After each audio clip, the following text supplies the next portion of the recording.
So tell us about why you like this job, why you want to make the move. Well, it's a tricky question. I'm 10 years into my current presidency. We've done a fantastic job. I think the college is on a roll in Cumberland. We've done some really, I think, unique work in terms of demonstrating things that can be done to begin to solve some very large questions affecting our society in this country. 10 years in, I have a little window in my contract that this would be a year if I wanted to explore other opportunities. This would be the year to do it. So I've told the board that I was going to look at a couple of things. Monroe is a place that I've known about professionally forever. It's got a grand national reputation. It's in the League of Innovation, which is a group that I think has done some pretty important work nationally. So the opportunity to be a part of that type of enterprise and to be involved in a national discussion is one that I thought at this stage in my professional life I should at least examine and see if there was a fit or an alignment between who I am, what the college is, what the community is about, and whether that would make sense for me to explore this in Cumberland. Have you been getting a sense for whether it's the right kind of fit or alignment? Collectively, the energy around here is great. I have to tell you, I think I work with the greatest group of professional employees that I could ever work with at Cumberland County College, and the group that I have been introduced to so far here remind me a lot of the people I work with now. So I've been really impressed with them. They have, through every discussion that I've had, students, faculty, staff, board, I've been pleased with the candidness, the openness, the directness. That's who I am, frankly, and that's what you see is what you get. I try to be sensitive to folks when I talk with them, but I also try to be honest and about issues. And so I think we've been able to do that, and that's been a good, positive thing. What would you have to say about the controversy that surrounded this search so far? The attempt to call it off at one point, the addition of candidates that weren't recommended by the search committees? I don't think I can add much to that conversation because I'm in the role of a candidate. And candidates, this is not a competition as a candidate. It's about trying to determine whether or not there's an appropriate fit between the college, the community, and the candidate. So I've got to make that determination from the side of the candidate. The other side of this question, appropriately, is the college's question and the board's question.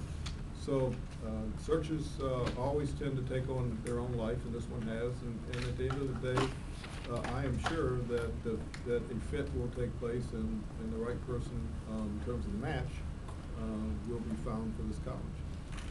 When you compare kind of MCC and CCC, like I read a little bit about your school counts program and such. Anything that you've been doing over there that you see might be a good fit here, or? Well, if you ask any employer in the country today what's important to them, they're going to tell you, well, getting employees that show up on time is a pretty good thing. Having employees that do work at a level of quality that doesn't have to be repeated is a really good thing. Having folks that are willing to work a little harder than the average person is a terrific thing. And having folks finish what they start is the best of all worlds. And if you can find a way to credential that and demonstrate that high school students have begun to develop that kind of workforce literacy as a part of their high school experience, and we have done that with the school count certificate and marry that up with businesses who are willing to give those folks a look and also an orientation to their business, and then in a perfect world, raise several $1 million to promise students who do it 4 years in a row that they can get a tuition-free scholarship to the local community college. What's not to like? It is a program that was developed out of a conversation that we brokered for 2 years with business leaders and school superintendents. It is one that is a community-based approach to trying to solve a community-wide problem in most communities, and that is improve workforce literacy and develop a credential that people understand. When you marry it with a tuition-free scholarship so that anybody literally can see a college in their future if they're willing to show up, work hard, work at a quality level, doesn't have to be repeated and finish. I mean, it is a wonderful program, and it's founded, actually founded by the Chamber of Commerce in New Jersey, and they couldn't get it to run, and we didn't know they were doing it and developed this program, didn't have a name for it, we found this program that they had, actually came out of something called Making Academics Count. Labeled as school counts, and now it has been replicated. Wait, I want to come back up so I can see you guys. It has been replicated in Madisonville, Kentucky. It's been replicated in a community college in Arkansas who lost a contract to the community college town in Madisonville because they had the program and they didn't. That's what the folks said that made a difference. And as I was leaving the campus on Monday night, we had a president and a board chair and a vice chair and a group of officers from the school in Washington State, Olympia Community College. They were going to spend a day and a half with my staff and our school superintendents and counselors learning about the school counts program. So it probably is, you know, of all the things I've done professionally, I mean that's both a great feeling, feel good kind of program, and also one that makes such sense to the community that I certainly would share it in the next community that I work in, and if it resonated, you know, we would try to figure out a way to implement it.